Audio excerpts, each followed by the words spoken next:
sahabat saya dan guru kita semua, Al-Ustadz Ar-Razi Hashim,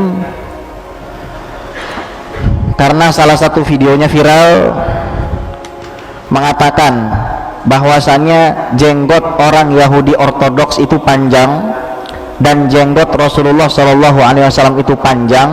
Akhirnya dipelintir sedemikian rupa seolah-olah Ustadz Ar-Razi menghina Rasulullah. Wah, ini hati-hati. Sebelum saya bahas kesalahan statement itu dan fitnah yang dituduhkan kepada Ustadz Ar-Razi Hashim, Dr. Ar-Razi Hashim, Buya Ar-Razi Hashim, ada satu akun di Facebook yang memberikan komentar sangat ngeri sekali. Kalau begini caranya, Ar-Razi sudah menghina Rasulullah, halal darahnya dan boleh dibunuh.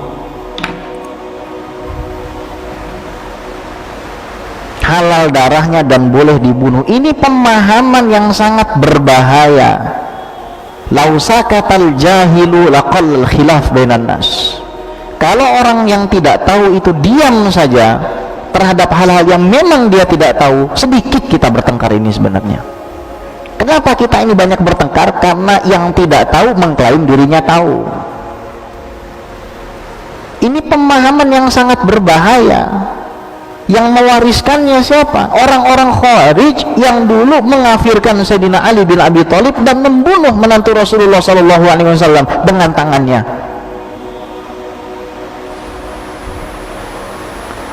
Ini pemikiran yang sangat berbahaya. Untuk menjatuhkan vonis kafir dibutuhkan mahkamah, dibutuhkan pengadilan. Di situ ada pembuktian. Yang dituduh pun bisa membelanya. Tapi pemahaman seperti ini, suka atau tidak suka, disadari atau tidak, mulai masuk kepada anak-anak muda kita. Hati-hati yang baru hijrah. Jangan sampai mengikuti pemikiran-pemikiran yang mudah mengkafirkan, mudah membid'ahkan, mudah mensesatkan, mudah mensyirikan. Karena kata Nabi SAW, kalau ternyata tuduhanmu tidak terbukti, maka tuduhan itu akan berbalik kepada dirimu sendiri. Baik. Lantas di mana letak pembenaran statement Dr. Ar-Razi tersebut? Nabi Muhammad SAW ketika datang ke Madinah melihat orang-orang Yahudi sedang berpuasa Asyura. Apa kata Rasulullah? Kenapa kalian puasa? Kami berpuasa pada hari ini karena hari ini Nabi Musa alaihissalam dan Bani Israel diselamatkan dari Fir'aun. Maka kami berpuasa untuk memuliakan hari ini. Kata Nabi SAW, nahnu ahaqqu bi Musa minkum. Kalau gitu kami lebih berhak untuk berpuasa. Makanya akhirnya ada satu riwayat yang sahih bahwasannya Nabi SAW yuhibbu muwafaqata ahlil kitab fima lam yu'mar fih. Nabi itu suka mirip dengan orang Yahudi dan Nasrani selama urusannya bukan perintah dan larangan.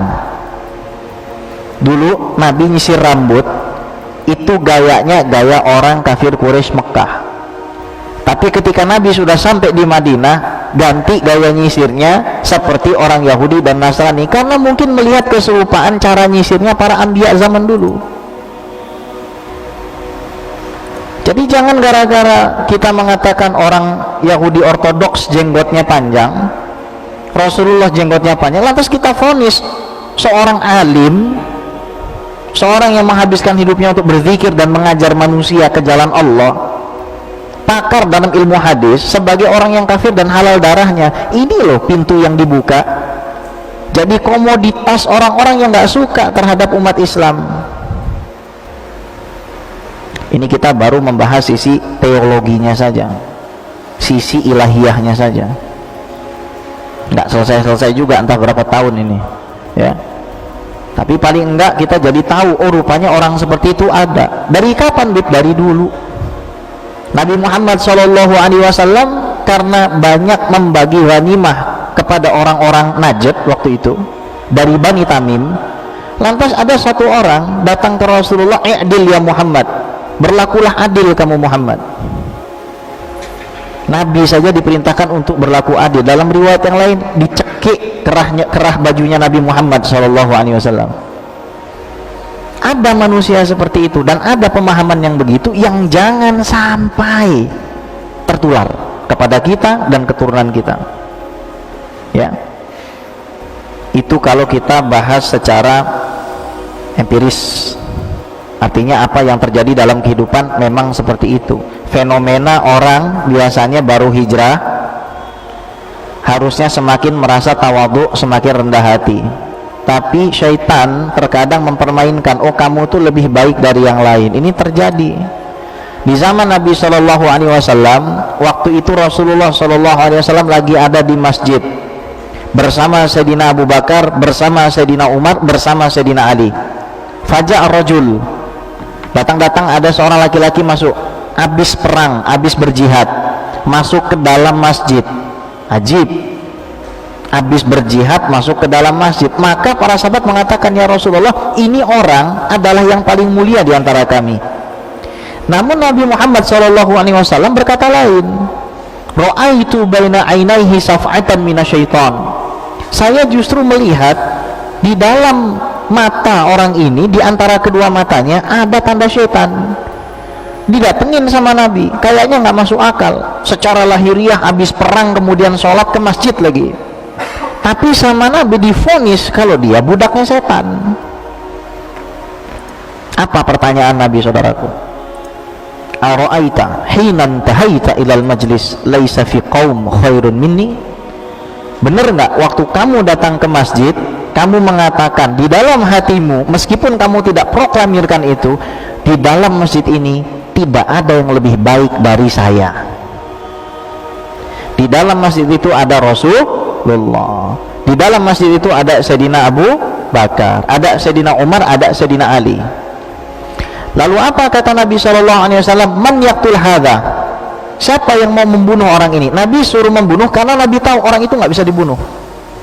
Sayyidina Abu Bakar datang mau bunuh orang itu lagi sholat. Kaifa aqtulu musalliyan, bagaimana mungkin saya akan menumpahkan darah orang yang lagi sholat?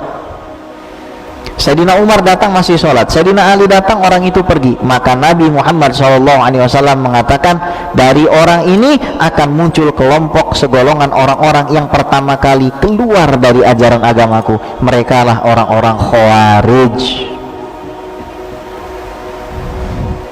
Hati-hati